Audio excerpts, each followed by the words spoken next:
The clubhouse was packed, the air thick with tension, as the emergency HOA meeting came to order. Every seat was filled, neighbors crammed into the aisles, whispering nervously. Victoria sat at the center of the board table, her poise immaculate, her lips curved in a thin, confident smile. Ryan Harrison, her high-priced attorney, sat at her side, shuffling papers like a man preparing to deliver the death blow. "We're here tonight to address ongoing violations at the Carter property," Victoria began smoothly, projecting authority. "Due to repeated infractions and a hazardous tree that poses a clear threat to community safety, the board recommends immediate legal action and enforcement." The screen flickered on behind her, displaying images of the oak tree framed deliberately to make it seem menacing, diseased. Harrison stood, passing packets to the board members. "Ladies and gentlemen," he announced, "we now have a court-ordered inspection and removal authorization for this tree. The evidence of danger is clear. Failure to comply will result in contempt charges." Murmurs ran through the crowd. Some faces reflected sympathy, others looked uncertain, cowed by years of Victoria's rule. But Amanda and I stood, calm, prepared. This was the moment we had anticipated. "If I may," I said, stepping forward. The room quieted. "Before any vote is taken, the homeowners deserve to hear the full truth." Victoria's smile wavered slightly. Harrison shifted in his seat.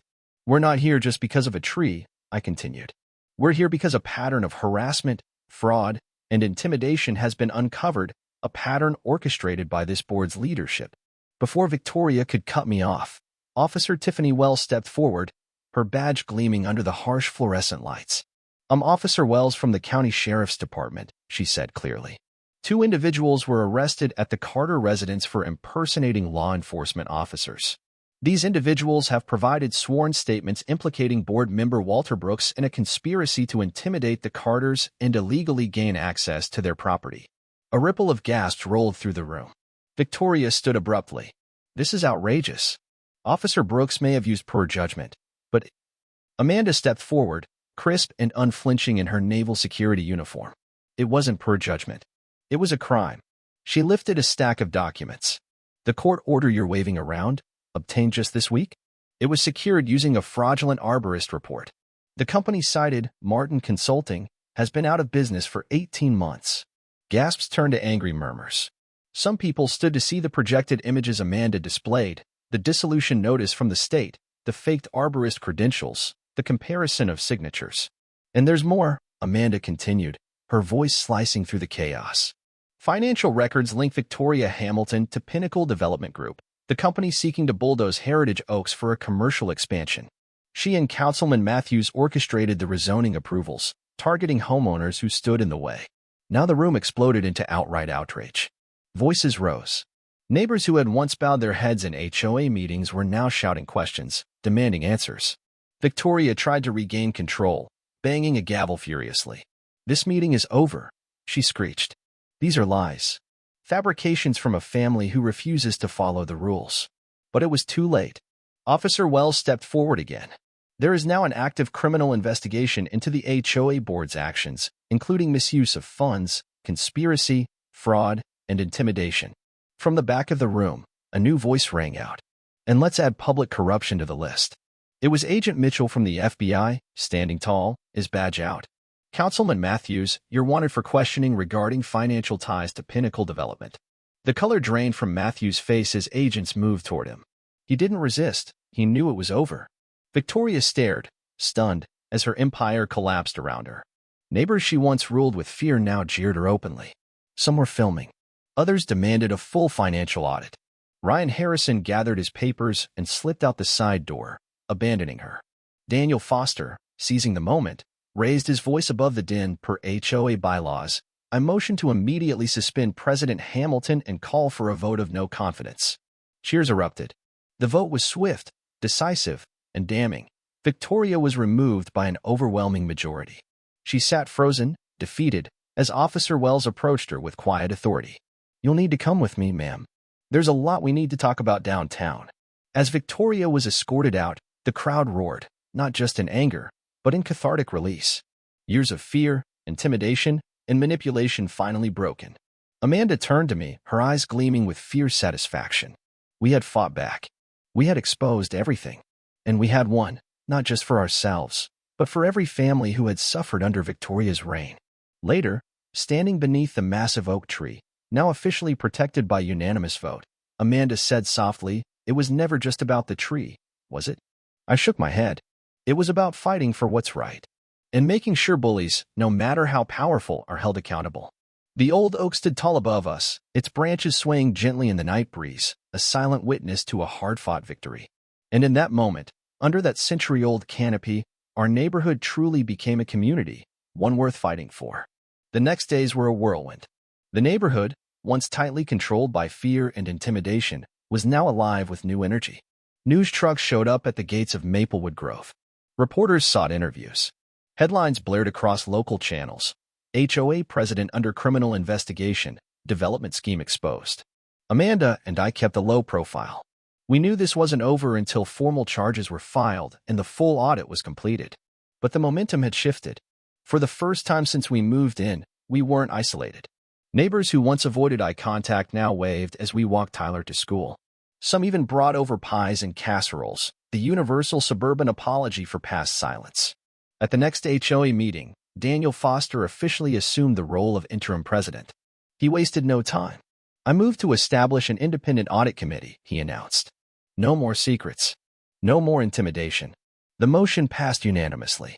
Amanda volunteered to head the new security subcommittee, and no one dared object. After everything, her credentials spoke louder than any resume ever could. Meanwhile, the criminal cases against Victoria Hamilton and Walter Brooks unfolded quickly. With the FBI involved, the charges piled up: conspiracy, fraud, impersonation of law enforcement, harassment, misappropriation of community funds. Faced with overwhelming evidence, Walter agreed to testify against Victoria in exchange for a lighter sentence. The once mighty president of the HOA now faced serious prison time. But even as justice moved forward, Amanda and I knew the fight wasn't just about punishing the guilty. It was about rebuilding trust, restoring the spirit of the neighborhood. That spring, we hosted a community barbecue under the sprawling oak tree, the very tree Victoria had tried to destroy. I'll never forget that afternoon. Kids raced across the lawn, laughing as they set up a treehouse Tyler and his new friends were building. Parents chatted freely, unburdened. No one flinched when the topic of the HOA came up. There were no more threats, no more whispered warnings. Daniel raised a toast midway through the gathering. "To the Carters," he said warmly, lifting his glass, "for reminding us that a home is worth fighting for. Not just the walls and the yard, but the spirit of community." Amanda smiled at me across the crowd, her eyes shining. We clinked our glasses gently, not needing words to share the feeling between us. The next week, the community voted to amend the HOA bylaws. No board member could serve more than 2 consecutive terms. All financial records had to be publicly available quarterly. Any attempt at surveillance without a court order was grounds for immediate removal and prosecution. It was a new beginning, built not on fear, but transparency. Mark Reynolds, the journalist, kept in touch. His exposé won awards, triggering state-level investigations into several other shady developments. Pinnacle Development Group collapsed under federal scrutiny. Councilman Matthews resigned in disgrace. One evening, as the sun set behind the oak's massive branches, Amanda and I sat on the porch watching Tyler and his friends chase fireflies. "Would you have believed all this?" I mused, "back when we first moved in and thought the worst we had to worry about was lawn height violations?" Amanda laughed softly. "We were trained for battlefields, Ethan. Just didn't expect the front line to be our own front yard." I reached for her hand, feeling the strength and steadiness that had carried us through. "We didn't just save our home," I said. "We changed the whole community. And all because we refused to back down," Amanda said, squeezing my hand. The wind stirred through the oak's leaves, whispering ancient secrets, as if the tree itself acknowledged the victory. Life eventually settled into a new rhythm.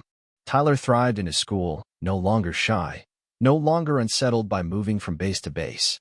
Amanda received commendations from her command for her composure and quick thinking under extreme circumstances. I expanded my engineering practice, grateful to finally put down roots.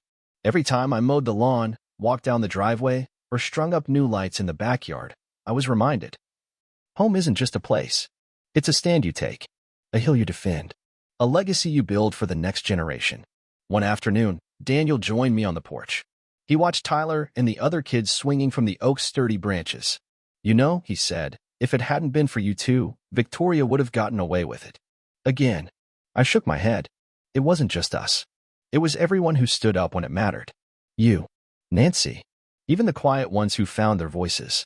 Daniel chuckled. Still, you and Amanda? You're the ones who lit the fire. I looked at Amanda, standing under the oak with Tyler, both of them laughing as he proudly showed her the fort he'd helped build. Maybe we had lit the fire, but it was the strength of the community that kept it burning. And that tree, stubborn, strong, unwavering, stood as a living monument to what we fought for, what we refused to surrender. A symbol that some things, honor, truth, home, were always worth the battle. As night fell and the stars blinked to life overhead, I felt a deep, abiding peace settle over our home. The kind of peace that comes not from avoiding conflict, but from facing it, enduring it, and emerging stronger on the other side.